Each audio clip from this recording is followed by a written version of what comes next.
안녕하세요. 라즈베리 파이 4 FPGA ARM MCU 연동형 인터넷 디지털 시계의 세 번째 발표를 맡은 전찬우입니다.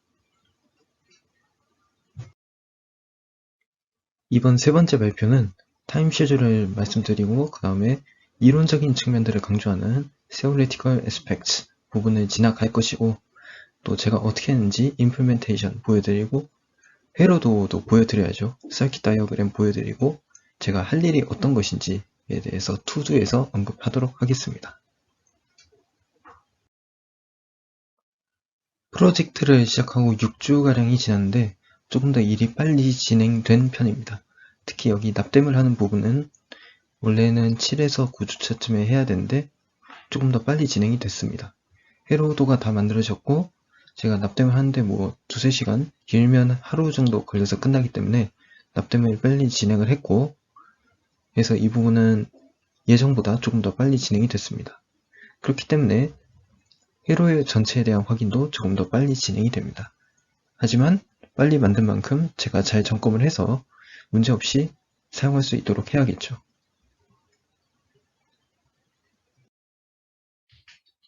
이론적인 측면들을 다루는 것은 약간의 시간이 걸립니다. 하지만 이런 것들을 다뤄서 나쁠 것은 없기 때문에 제가 한 번씩 언급하고 지나갈 예정입니다.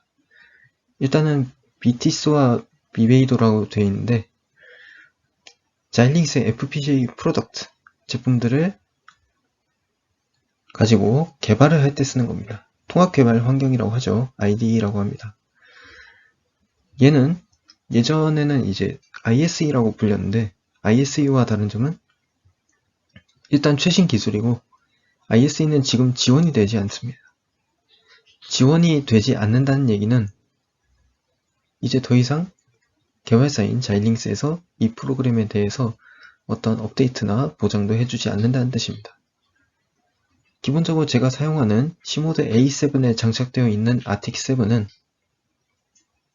LUT6에 기반하고 있고, 내부 회로가 훨씬 더 최적화되어 있기 때문에 IDE 자체의 지원 기술도 훨씬 더 첨단화되어 있습니다. 시리얼 페리퍼럴 인터페이스입니다. 전이중 통신 방식이라고 하죠. 보내면서 받을 수 있는 겁니다. 그래서 여기 핀이 두 개 보이시죠? 지금 모시와 미소가 보이는데, 모시는 마스터 아웃 슬레이브 인이고 미소는 마스터 인 슬레이브 아웃입니다. 전이중 통신 방식을 사용하는 대가로 더 많은 핀을 요구하는데, 아이스켈시와 비교했을 때 더 많은 핀을 요구합니다. 이것에 대해서는 뒷부분에서 다루도록 하고, 기본적으로 SPI의 최대 이론상 클럭은 MCU가 작동하는 클럭의 50%입니다. 실제적으로는 이보다 낮게 돌리겠지만, 제가 예전에 STM32를 사용할 때 100MHz MCU 클럭에 50MHz SPI를 돌려본 적이 있습니다. 인베디드 장치치고는 속도가 되게 빠릅니다. 그렇기 때문에 돌릴 수 있다면 나쁘지는 않은데, 굳이 이렇게까지 돌릴 필요는 사실 없습니다. 이때 이렇게 했던 이유도 사실은 SD카드에 대한 IO가 있었기 때문에 그랬던 거죠. 이 인터페이스는 직렬 인터페이스이기 때문에 서로 직접 연결이 되어 있어야 합니다. 이런 식으로 말이죠. 다만 슬레이브를 여러 개를 쓴다고 가정합시다. 여기에 SCK, 모시, 미소, CS가 있는데, 그럼 얘네는 어떻게 해야 되겠느냐 하면 여기 이렇게 꽂죠. 그리고 모시도 장착을 해줍니다. 미소는 여기서 나오죠. 지금 화살표가 자세히 보시면 개선이 약간 다르게 되어 있습니다. 여기에 CSP는 하나 더 만들어요. 이렇게. 그런 다음에 연결을 해줍니다. 이런 식으로 하시면 SPI를 하나의 마스터에 대해서 여러 개의 슬레이브로 사용하실 수 있습니다. 좋은 부분이죠, 상당히. UART입니다. Universal Asynchronous Receiver Transmitter라고 하는데, 역시 전이중 방식이지만 반이중 방식도 가능합니다. 이렇게 하면 되죠. 여기다 풀업 하나 놓고 이렇게 RT 송수신이 같은 핀에서 가능해야 사용이 가능하겠죠. 하지만 제가 지금까지 UART를 사용하면서 하프 듀플렉스로 사용하는 사례는 거의 본 적이 없습니다. 일단 여기서 보시듯이 송신과 수신을 할 수 있는 핀만 있으면 되기 때문에 클럭, 아까 SCK라고 했죠. CS, 칩 셀렉트 뭐 이런 거 다 필요 없습니다. 그래서 핀 요구는 좀 낮아요. 하지만 결정적인 단점이 있는데 이거죠. 마스터 클럭과 슬레이브 클럭이 싱크로나이즈도 되어야 한다. 클럭이 동기화되어야 한다는 의미인데 보통 UART 해석문은 이렇게 표현을 합니다. O라고 표현하죠. 그래서 오레이트라고 흔히 얘기를 하는데 얘가 9600 보면 여기도 9600 보 맞춰줘야 되는 거죠. 사용자가 사전에 이 보호 레이트에 대해서 알고 있으면 문제가 없는데 이게 왜 문제가 되냐면 이 장치는 가만히 있고 슬레이브가 바뀌어서 들어오는 경우에 보호 레이트를 모르는 경우가 발생합니다. 이런 경우에는 가능한 낮은 보호 레이트 9600으로부터 높은 보호 레이트 23만 400 이렇게 된다고 치면 이 사이의 보호 레이트를 다 테스트를 해봐야 돼요. 물론 현실적으로 다 그렇게 하진 않습니다. 자주 쓰는 보호 레이트가 있습니다. 9600, 19200, 38400, 57600, 115,200, 23400, 46800, 921,600, 그리고 100만 이런 식으로 자주 쓰는 보호 레이트들이 있기 때문에 실제로 찾는 부담은 많이 줄어듭니다. 하지만 리스크를 안고 간다는 점에서는 별 차이가 없죠, 사실은. 제가 사용하는 틴시에서 지원하는 최대 UART 속도는 5Mbps 정도 됩니다. 하지만 이게 실제로 사용되는 일은 거의 없습니다. 대부분의 MCU가 기캐와야 자기 클럭의 1% 정도의 속도를 지원할까 말까입니다. 그리고 UART의 또 다른 단점 중에 하나는 한 기기에 하나만 꽂아서 써야 된다는 거죠. 정확히 말하면 한 핀에 하나입니다. 이렇게 여러 개 쓰면 좀 곤란해집니다. 밑에 있는 것은 UART의 임플멘테이션에 관한 힌트인데 시작할 때 로우로 내려가고 끝낼 때 하이로 올라갑니다. 중간에 페이티 비트는 제가 안 쓰니까 필요 없고 8비트의 신호가 로우와 하이에 둘러싸인다는 것이 특징이죠. 다음은 iSCSI입니다. 인터 인티그레이티드 서킷이라 하고 반이중 통신 방식이죠. 특징은 하나의 마스터에 대해 여러가지의 슬레이브를 지원한다는 점입니다. SPI와 비교했을 때 핀의 요구가 상당히 낮은데 여기는 SCL이라고 해야죠. SCL이라고 하면 됩니다. SDA와 SCL 두 가지 정확히 말하면 시리얼 데이터 그리고 시리얼 클럭 이렇게만 있으면 됩니다. 7비트 주소 체계를 사용하는 것이 일반적이어서 128개의 장치를 지원하는데 여기서 예약된 장치 16개를 빼면 112개를 지원하며 각각의 아이디는 다 달라야 이렇게 사용할 수 있습니다. 단점은 이제 느리다는 거죠. 패스트 모드인데 400kbps 밖에 지원이 안됩니다. 참고로 UART는 제가 마음만 먹으면 2Mb도 찍는다는 점에 감안했을 때는 사실 좀 느리죠. 그럼에도 불구하고 인베디드 장치에서 아주 많이 사용됩니다. 이렇게 풀업 레지스터, 즉 풀업 저항이 필요하다는 결정적인 단점에도 불구하고 이것 때문에 많이 사용이 되죠. 다른 전압을 사용하는 장치들 간의 호환성이 있습니다. 보통은 이 전압 그대로 그 칩에 들어가기 때문에 칩 내부에 클램프 다이오드가 있지 않는 이상은 호환이 안 되지만 아이스퀘어 C의 경우에는 거의 무조건 호환이 된다고 보시면 됩니다. 풀업 저항이 이렇게 중간에 있습니다. 있고 핀이 연결이 되는 구조거든요. 그러면 여기 VCC에서 한번 전압이 깎여서 두 개의 장치 간에 균일하게 설정이 됩니다. 그렇기 때문에 다른 로직 레벨을 갖는 디바이스에서 아이스퀘어 C를 사용이 가능하게 되는 거죠.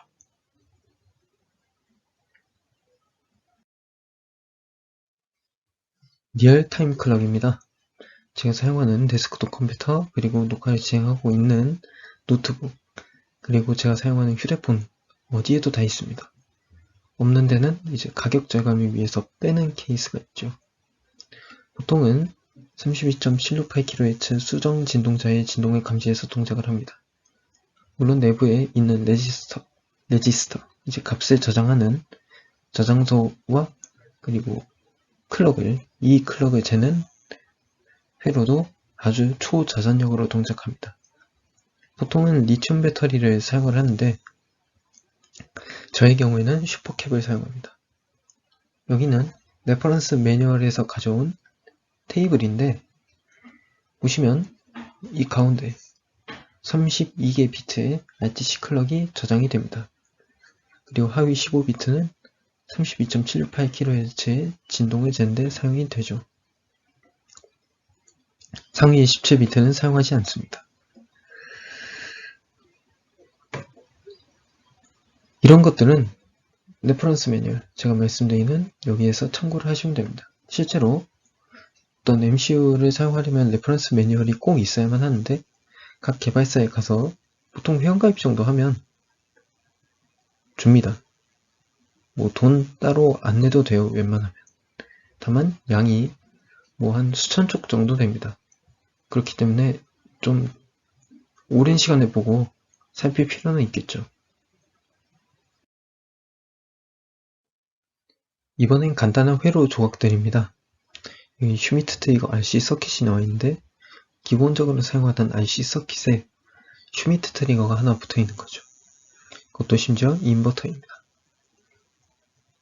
이러한 형태는 전기공학을 배우신 분들은 조금 아실 수 있는데 변압기의 히스테리시스에 관한 분포표였죠. 이렇게 있습니다. 이게 왜 중요하냐면 어떤 변화가 발생했을 때 스레시홀드가 존재하는 거죠. 여기까지는 다 와야 올라간다. 이런 느낌입니다. 그래서 실제로 슈미트 트리거를 사용해보시면 전압이 올라간다고 해서 바로 바뀌는 게 아니고 약간의 시간 딜레이가 생깁니다. 그러니까 일종의 시간으로 봤을 때 시평균 값을 기초로 해서 이렇게 채터링 현상이 발생했을 때 여기로 바로 틱틱 튕겨 올라가지 않게끔 하는 것이 히스테리시스의 역할이 되는 거죠. 제가 이것을 사용하는 것은 인터럽트 기능을 위해서 사용을 합니다. 인터럽트를 위해서 사용을 하는데 왜 사용하냐면 이렇게 볼티지 스파이크가 발생하기 때문에 이 문제를 해결하려고 제가 사용을 했습니다. 그러니까 하드웨어 디바우싱을 한다 이 얘기죠. 간단하게 말하면. 참고로 제가 VCC를 5V를 지정하고 여기에 3.3V 전압을 공급하는데 불가능할 것 같죠? 가능합니다.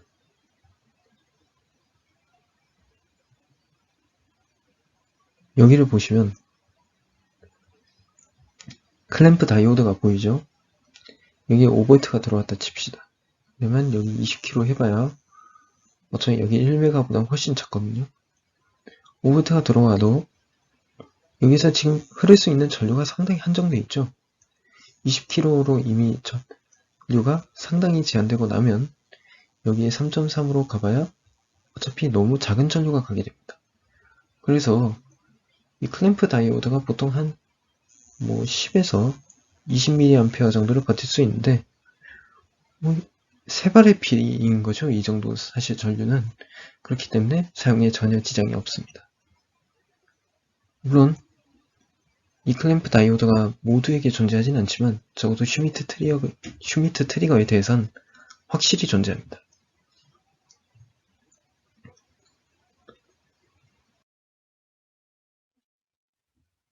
DC 모터 회로입니다.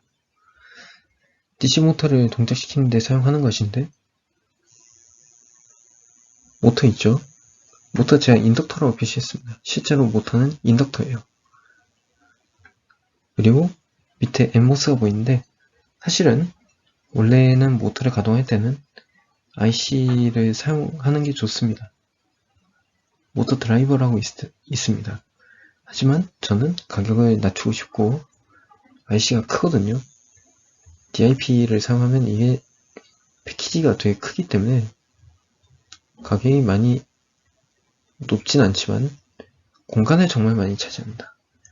그런 문제 때문에 저는 그냥 SMD 엠모스 하나 사용할 거예요. 그리고 여기 있는 다이오드는 스몰 시그널 다이오드입니다. 4148이라고 하는데 얘가 있는 이유는 이렇게 보통 모터를 가동하면 이렇게 전력이 공급이 되죠. 그러다가 전원이 끊기면 여기로 갈 길이 없어지니까 이렇게 돌아가게 됩니다. 그러면 전원에 악영향을 주기 때문에 이 문제를 완화하기 위해서 다이오드를 사용하는 거예요. 참고로 모터뿐만 아니라 여기에 파워 LED 같은 것도 사용할 수 있습니다. 또한 엠모스이기 때문에 기본적으로 PWM 입력을 받아줍니다. 얘는 일반 트랜지스터가 아니기 때문에 바이어스 커런트를 이용해서 조절하는 것은 불가능하고 대신에 제가 아까 말씀드렸듯이 PWM 입력을 통해서 조절이 가능하겠습니다. RTC 전원 회로입니다. RTC 레지스터들에게 전원을 공급하기 위한 거죠. 5819에서 여기가 한 3.3V라고 가정합시다. 그럼 0.3V 가서 3V 들어오니까 이 3V가 여기에 충전되고 여기에 충전이 되는데 여기는 사실 디커플링 커피시터이기 때문에 여기는 충전 목적이 아니고 옆에 있는 쪽이 충전 목적이죠. 슈퍼 커피시터에 충전을 해줍니다. 그랬다가 전원이 꺼졌어요. 이렇게 전원이 다 꺼집니다. 그리고 여기는 잘 됐다고 가정할게요. 그러면 슈퍼 커피시터에서 전화가 공급이 됩니다. RTC는 최대한 오랫동안 자기 전원을 지속할 필요가 있는데 그 방법 중에 하나로 슈퍼 커피시터가 사용될 수 있습니다. 또한 이렇게 RTC가 기능이 MCU 안에 있더라도 V배 핀이 있어야만 사용할 수 있습니다. 이것은 CPU에서 사용하는 패키지에 좀 따라서 다르기 때문에 이것은 딱 정답이 없고 MCU를 선택할 때 이 핀이 노출이 되어 있는지 안 되어 있는지를 확인해야 합니다. 같은 종류, 같은 제품 STM32를 골라도 예를 들어서 이런 걸 생각합시다. STM32F411RE 이런 MCU가 있습니다. 제가 이거를 굉장히 애용하는 편인데 얘도 패키지가 되게 다양하게 있어요. 32핀짜리, 64핀짜리, 100핀짜리 이게 다양하게 있습니다. 각 핀의 형태도 다 달라요. 그렇기 때문에 이건 선택을 잘해야 되는 부분입니다. 열입니다. 열에 관해서는 아주 중요하게 다룰 필요가 있는데 여기 보시면 라즈베리 파이에 방열판이 덕지덕지 붙어 있습니다. 괜히 그런 거 아니거든요. 라즈베리 파이의 코어 온도는 열심히 동작할 때 85도에서 50도까지 치솟습니다. 라즈베리 파이의 성능이 많이 발전하면서 전력 소모도 많아지고 그로 인해서 발열도 정말 많이 늘어나는데 발열은 기기의 제대로 된 작동을 저해할 수 있습니다. 제가 사용하는 7805 리니어 레귤레이터라고 하는데 이 친구도 발열이 한 60도쯤 되는 것 같아요. 70도쯤. 일주일 지나잖아요. 전원 회로가 공급이 잘 안됩니다. 얘가 너무 오랫동안 고열에 놓이다 보니까 반도체가 조금씩 작동을 안 하기 시작해요. 이런 문제가 있습니다. 제가 예전에 확인을 해봤는데 한 일주일 정도 버티는 것 같았어요. 어찌되었든 간에 보통의 경우에는 따로 냉방 정책이 필요 없습니다. 하지만 저는 안정성을 추구하기 때문에 사용할 거예요.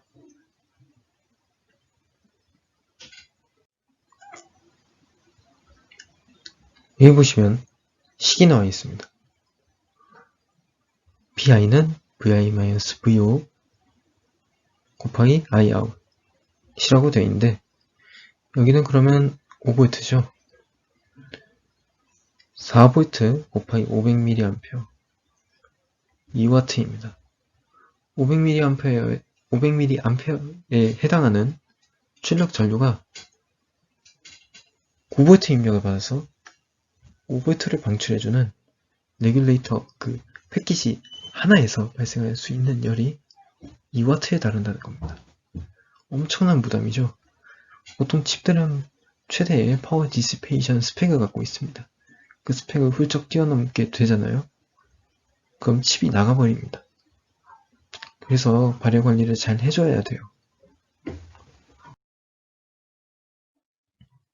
다음은 USB 호스트입니다. 틴시는 기본적으로 USB 호스트를 지원하는데 제가 이 틴시 USB 호스트 핀에 어떤 키보드 같은 장치를 꽂으면 얘가 인식을 해서 키보드 입력을 해주면 그걸 다 받아내요. 그게 USB 호스트입니다. 기본적으로는 USB 1.1 스페시피케이션에 기반을 하고 있고 문제는 이거죠. 이제 USB 포트가 있다고 가정합시다. 그리고 그 안에 금속 쉴드가 있어요. 그리고 여기에 핀이 4개 장착되어 있습니다. 이 쉴드에서 문제가 발생하는 거죠. 중간에 있는. 얘의 금속 물체가 닿으면 기계에 악영향을 주게 됩니다. 무슨 뜻이냐? 저는 만능기판에 보드를 만들죠. 보통은 PCB에 보드를 만듭니다. 예를 들어서 이렇게 전기가 흐르는 길이 있으면 이 주변이 다 그라운드예요. 보통 PCB는 다 그렇습니다. 그럼 그라운드가 엄청 넓을 거 아니에요? 그러면 그라운드 간에 전이차가 발생하지 않습니다. 거의 없어요. 아예 없을 수는 없지만 하지만 저의 경우는 그라운드가 이렇게 동글동글하게 이렇게 납땜되는 형식이기 때문에 각각의 전이차가 발생할 위험성이 상당히 높습니다. 그리고 이렇게 발생하는 전이차는 금속이 쉴드에 닿았을 때 발생할 수 있는 전하를 감당하지를 못해요. 그래서 MCU의 동작에 문제를 유발하게 됩니다. 그래서 페라이트 비드를 사용해서 약간 완화할 수 있어요. 기본적으로 그냥 인덕터입니다. 이런 인덕터인데 약간의 AC 임피던스를 갖기 때문에 장치가 서지 충격을 받는 것으로부터 보호받을 수 있습니다. 저는 작은 소자 납땜하는 걸 되게 좋아하기 때문에 1608 사이즈의 SMD 비드를 사용할 겁니다.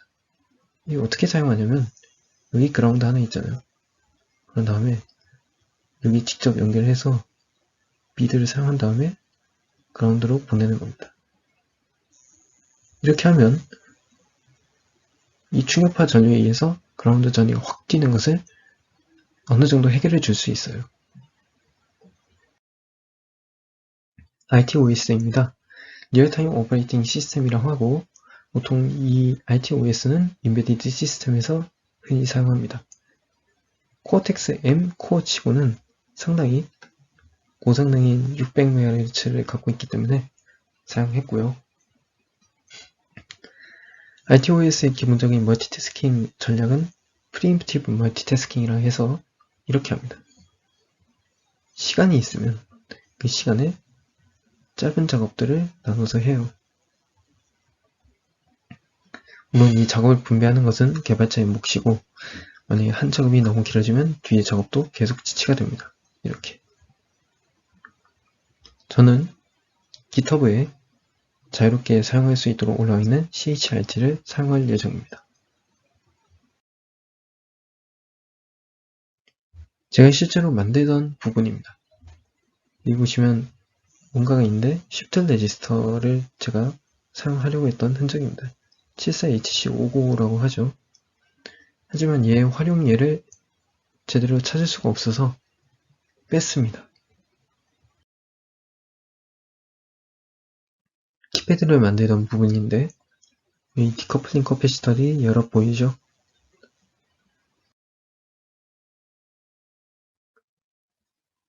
여기 보시면 또 만들던 도중의 부분인데 여기 Shift 레지스터가 사라졌습니다.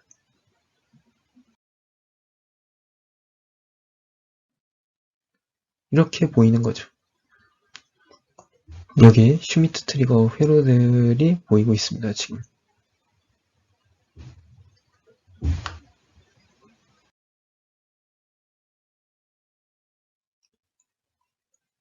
기초적인 부분들이 완성이 되었던 상태입니다.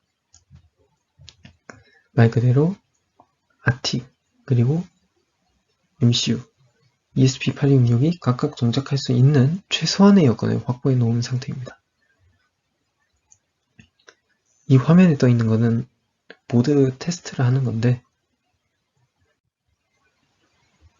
MCU가 8266의 보드를 항상 알지는 못하거든요.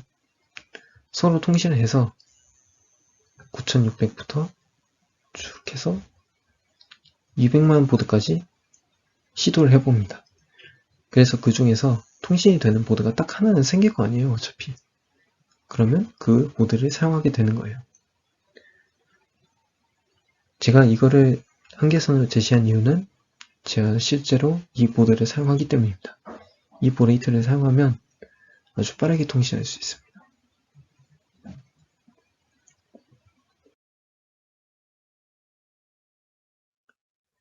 제가 이걸 보여드리는 이유는 이거 했다고 알려드리는 거죠. 보시면 원래 출구 상태에서는 납땜 형태가 이렇지 않았는데 제가 납땜을 직접 하면서 좀 바뀌었습니다. 윈본드사의 W25Q32 칩을 사용했습니다. 32MB고요. 결국에는 4MB죠.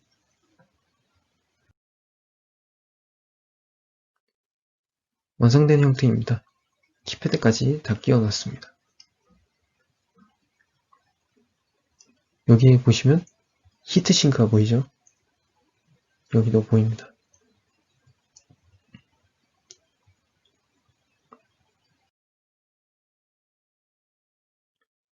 측면에는 슈미트 트리거 회로가 보이네요.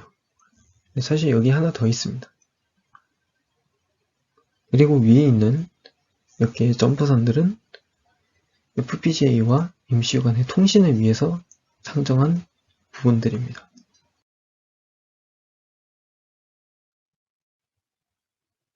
이제 진동 모터도 여기 이렇게 생겼어요.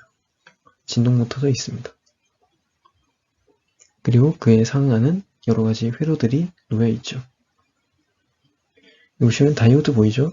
근데 다이오드가 4148이 아닙니다. S1A를 사용하는데 제 4148을 당장 보유하고 있는 게 없어서 이걸로 썼습니다. 어차피 제너럴 퍼포스 다이오드를 사용하면 되기 때문에 큰 지장이 없습니다.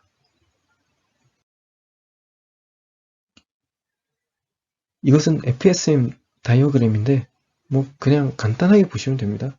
너무 진지하게 보지는 않으셔도 되고 RxD가 1이면 아무 일도 안 하고 있다가 RxD가 처음에 0이 되는 순간에 일을 시작합니다. 그 다음에 축축축 받으면서 일을 하다가 그 다음에 초기 상태로 돌아가야 되는데 여기서 동케어예요. 여기를 1로 지정해주면 안 됩니다. 왜냐면 어떤 한 8바이트가 오고 나서 그 뒤에 또 올 수 있기 때문에 이것을 생각해서 동케어라고 해두는 거예요. UART-TX입니다. 이것도 간단하죠. 시작해서 이렇게 시작을 해서 XTOut이 1이 되면 그때부터 처음으로 1인 상태로 일단 시작을 합니다. 그러다가 다음 스테이트로 가서 0으로 내리면 여기서부터 진짜 시작이 되는 거예요. 이제 데이터를 보내는 겁니다.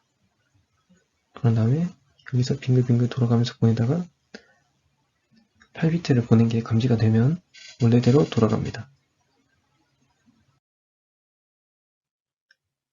여기서는 T 플립플롭 클럭 이네이블이라고 써여 있긴 한데 그냥 클럭 이네이블이 있는 T 플립플롭이랑은 살짝 다릅니다. 여기 때문이죠. 원래 베릴로그에서 권장하는 어법은 아닙니다. 약간의 어떤 수를 쓰는 거라고 해야죠. 우회를 하고 원래는 이셋시에 Q에 어사인먼트를 할 때 상수가 어사인먼트가 되어야 합니다.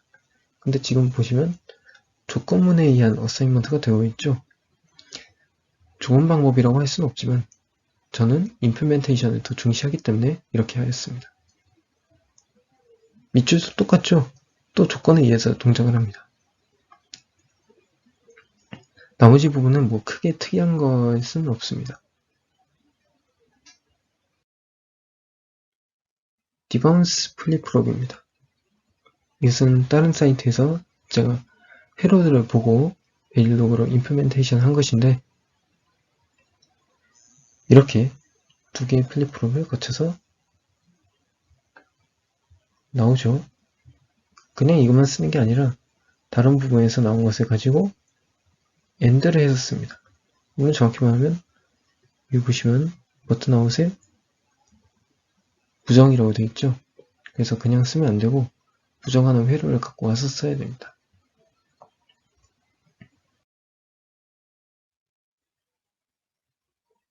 이번에는 그거죠. 밀리초를 구해오는 코드입니다. 여기 보시면 560, 760, 960 이런 식으로 나오는데 제가 레퍼런스 매뉴얼을 보고 아주 간단하게 만들었습니다. 제가 이건 GitHub에 올려져 있어서 쉽게 사용하실 수 있어요. 핵심은 이 딱 한 줄에 있습니다. 제가 RTC의 하위 32비트를 받아왔어요. 여기에 15비트는 클럭젠데 사용을 하고 17비트는 RTC의 하위 비트입니다. 저는 여기를 읽고 싶지 않기 때문에 17비트 시프트를 하면 여기 다 사라지죠. 그 다음에 다시 17비트를 끌어내립니다. 그럼 다시 여기가 비어있는 상태로 15비트만 존재하게 되죠. 근데 문제는 이게 밀리초가 아니고 클럭이 얼마나 흘렀나를 보여주는 거잖아요. 그러면 어떻게 하면 되냐? 일단 여기 이 값에 곱하기 1000을 합니다. 그런 다음에 15비트 오른쪽으로 시프트를 해줍니다. 15비트짜리의 정수의 최대치는 32,767입니다. 여기에 1000 곱해도 안 큽니다.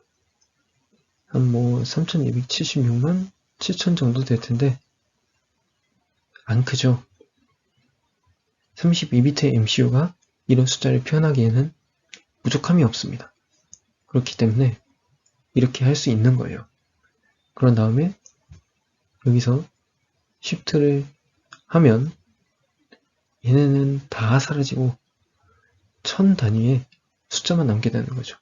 최대값이 1000이고 여기 있는 이 15비트에 따라서 배수가 결정이 되게 됩니다. 뭐 예를 들어서 3만이면 뭐 한 900 얼마 좀 되겠죠. 제가 이렇게 한 이유는 계산 속도를 늘리기 위해서인데 나눗셈 있죠. 나눗셈. 나눗셈을 기계에서 되게 힘들어합니다. 잘 모르실 수 있는데 실제로 지금 CISC 기반으로 하는 X86에서도 나눗셈은 다른 연산들에 비해서 사이클 소모가 엄청납니다. 그렇기 때문에 나눗셈은 최대한 기피해야 되는 대상이고, 그래서 쉬프트와 곱셈으로 간단하게 이루어지는 연산을 한 것입니다. 여기 보시면 약간의 글리치가 있긴 하지만 이것은 지금 시간이 실시간으로 흐르고 있는 상태에서 받아오는 거라 한계가 있죠. 이것은 C로 구현한 서버 코드입니다. 그냥 서버예요. 특별한 기능을 하지는 않습니다.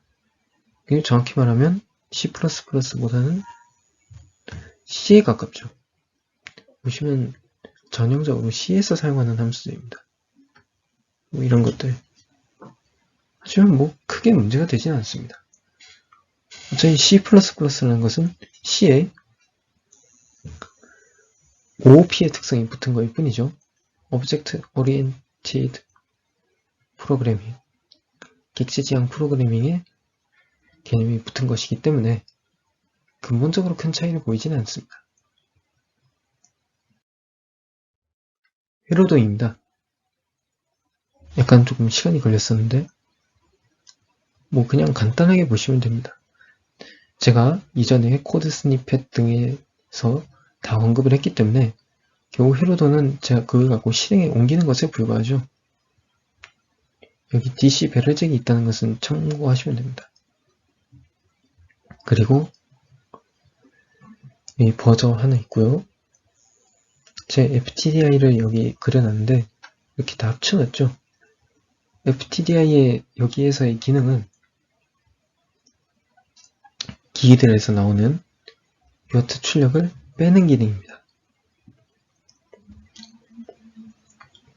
웬만하면 MCU로 보겠지만 제가 디버깅 목적으로 봐야 되는 경우가 있기 때문에 여기서 딥스위치에서 이렇게 선택해서 사용할 수 있도록 하는 거죠. 제가 일전에 유아트에서는 물리적 접속을 변경할 필요가 있다고 했죠. 다른 기기를 사용하기 위해선. 그것을 딥스위치를 통해서 실현한 케이스입니다. 키패드입니다. 키패드도 굉장히 간단하게 되어 있습니다.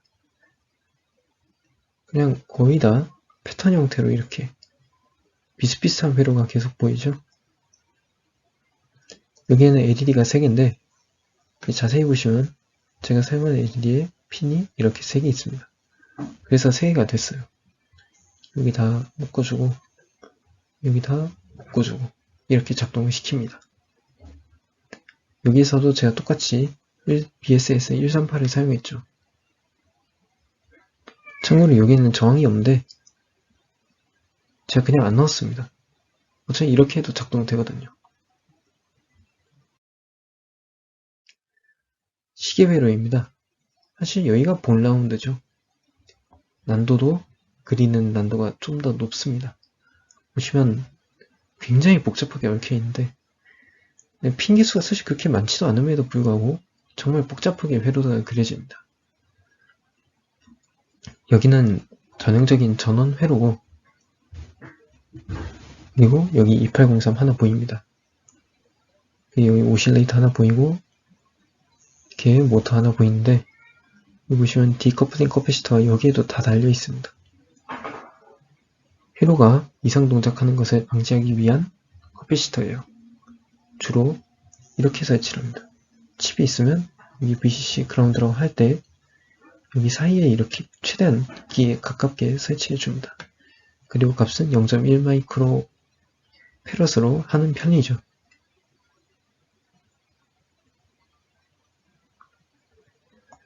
또한 여기 제너 다이오드가 하나 있는데 제너 다이오드는 회로 이 칩을 제조한 회사에서 권장하는 방법으로 이 제너 다이오드를 사용하라고 했기 때문에 사용했습니다. 제가 이 칩에 대해서 완벽히 알지는 못하기 때문에 이 칩을 사용할 때는 제조사가 하란 대로 하는 것이 가장 좋은 동작을 보여줄 수 있습니다. 범용적으로 봤을 때 가장 좋은 동작이죠. 더 최적화하면 할 수 있겠지만 적어도 이만큼은 하면 중간은 간다 이런 느낌으로 생각하시면 됩니다. 데이터 시트는 그런 느낌이죠. 그래서 이제 할 것은 소스를 다 만들어야죠.